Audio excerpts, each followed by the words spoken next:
the Mischief Reef, the patrol was the first freedom of navigation operation to occur near a Chinese artificial island since President Trump took the office, as U.S. defense officials told Fox News. Captain Jeff Davis, a Pentagon spokesman, he declined to comment to the newspaper. But there is freedom of navigation, and I would think that we're probably taking pictures and trying to figure out exactly what they have going on there. But this is a first, to create a man-made island and put a bunch of military planes and a bunch of bombs and stuff like that. So this is something that you'd see in a movie, but yet the Chinese are doing it, and it's disputed territory, and it's not theirs. So this will be an interesting, contentious conversation. You bet we'll be having it. By the way, for all you environmentalists that think that we can just put eco-friendly items on our airplanes, lighter fabrics, and things like that will just last forever, well, that doesn't really necessarily translate too well, especially if you were in the Olympics. More than 100 eco-friendly Olympic medals won at the Rio Games last year. Guess what? They've been sent back because they are rusting and decaying. That's right. The medals were hailed as a masterpiece of sustainability because they used recycled materials in place of traditional precious metals.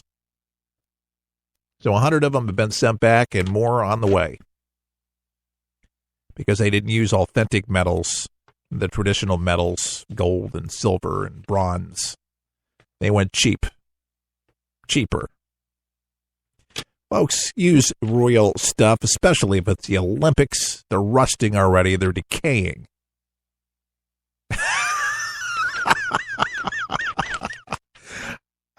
It's, oh my goodness. Ben Carson, by the way, the left is hanging him. They hate him. They don't like him. He's over HUD. He's our HUD secretary. And he was talking about poverty, which is a reality, unfortunately, in our country. A huge reality, unfortunately, for many people. Now, this is something that I subscribe to, what he is saying. I don't know what it is so difficult to not understand. Well, let's just put it in context. What did Dr. Carson say?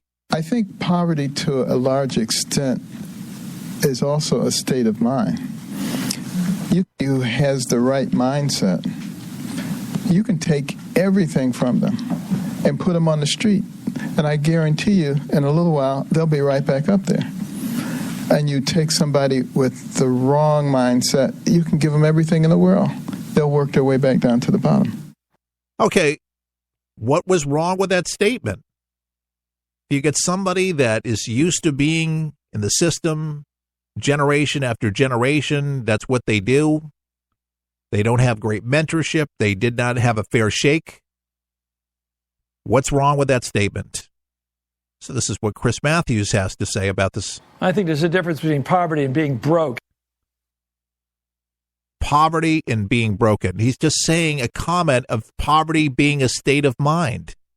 So the Bible says, what a man so thinketh in his heart, so is he. It's getting out of the cycle of poverty, and it is a state of mind, and it can be broken. It's not easy. Nobody said it was. It was a doctor's opinion, and certainly Dr. Carson, being a neurosurgeon, I would think that he would probably know a little psychology behind of all of that, since he actually works on the brain. But obviously Chris Matthews, again, this is the oozing of hatred towards anybody, especially, can I just say it, a black conservative like Dr. Ben Carson. Yeah, people used to call him like an Uncle Tom. Like if you were black and you were conservative, they would say that you were not true to your race or whatever. It's kind of an oxymoron for some that are black, but I have met more black conservatives, I'm telling you, around this country that voted for Donald Trump and are smart. And they understand, and they like Dr. Ben Carson. They get it. They understand it. It resonates. And the reason it does, folks, is because it's common sense. People just don't like the truth. It bothers them. It gets under their skin. You know why? Because they have to change.